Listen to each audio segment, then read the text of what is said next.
शक्तियों का वर्णन, हम तो अष्ट शक्तियों का वर्णन साप्ताहिक कोर्स में भी करते हैं और मोटा मोटा इन्हीं शक्तियों के बारे में बातें करते हैं।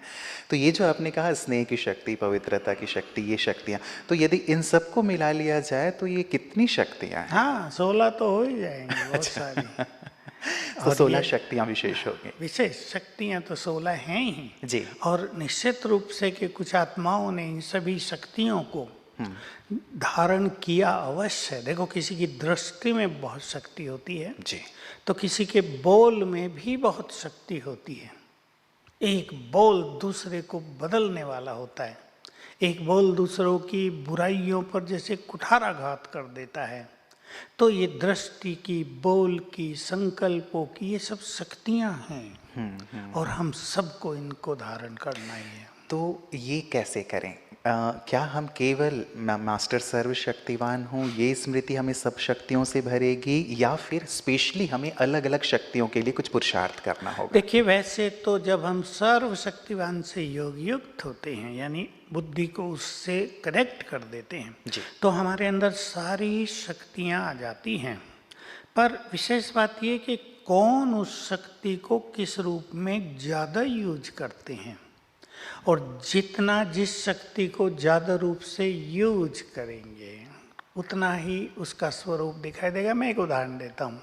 मान लो हम बहुत अच्छा योग कर रहे हैं और हमने एक संकल्प रख लिया कि ये योग की शक्ति मेरी वाचा की शक्ति में अति वृद्धि करे, तो उसको अपनी योग की शक्ति को वाचा की शक्ति के रूप में रूपांतरित करना है। तो वो जो योग की शक्ति आ रही है, आत्मिक स्थिति से वो शक्ति आ रही है, या आत्मिक दृष्टि से वो शक्ति आ रही है, तो वो बोल के द्वारा दूसरों को आभास कराएगी। मान लो ज्ञान दे रहे हैं किसी को, तो लगेगा उनका एक एक बोल तीर की तरह दूसरों पर वार कर रहा है। वो किसी को ये कहते हैं, भाई क्रोध न करो, मीठा रहो, तो ये काम करेगा। तो इस शक्ति ने उस रूप से काम कर लिया। दूसरे ने सोचा मुझे योग से शक्ति लेनी है, वो ले रहे हैं शक्ति। अगर हम उसको टर्न नहीं करेंगे तो वो शक्तियाँ केवल हमारे विक्रम विनाश करेंगी। लेकिन हमने उसको टर्न कर दिया, मुझे संपूर्ण रूप से सहनशील बनना है। हमने एक संकल्प दे दिया अपने को, तो वो शक्ति हमारी सहनशीलता को बढ़ाने लगेगी।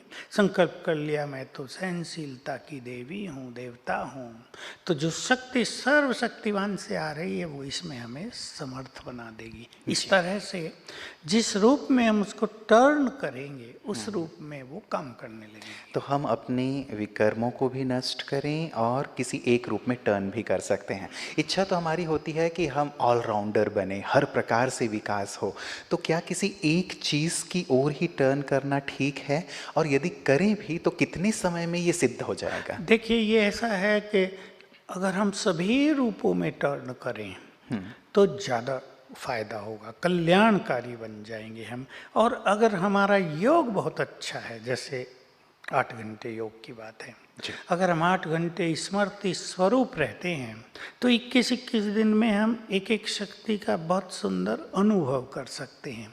हम 21 दिन ले लें, फिर थोड़ा छोड़ के दूसरी शक्ति ले लें 21 दिन, ऐसे हम चाहें तो सारी 16 की 16 शक्तियों को ले सकते हैं। तो एक एक काम करती रहेगी। और होगा क्या कि जब एक एक शक्ति का हमें सुंदर अनुभव होगा, मान लो हमने सोचा कि योग की शक्ति से हमारी प्योरिटी की शक्ति बढ़े, मुझे अपनी कर्मेंद्रियों को शीतल करना, अपनी प्योरिटी को अपना एंजॉयमेंट बना देना है। हमने 21 दिन ये ले लिया सब्जेक्ट और उस पर वर्क करना शुरू किया। योग भी उसी संकल्प से किया, प्योरिटी पर बहुत ध्यान भी दिया, तो ये प्योरिटी की शक्ति में रूपांतरित हो जाएगा। मतलब जिस चीज़ की हमें वर्तमान में ज़रूरत लगती है वहाँ से हम शुरू करें और बाकी हर चीज़ को अपने अंदर ग्रहण करते चलें।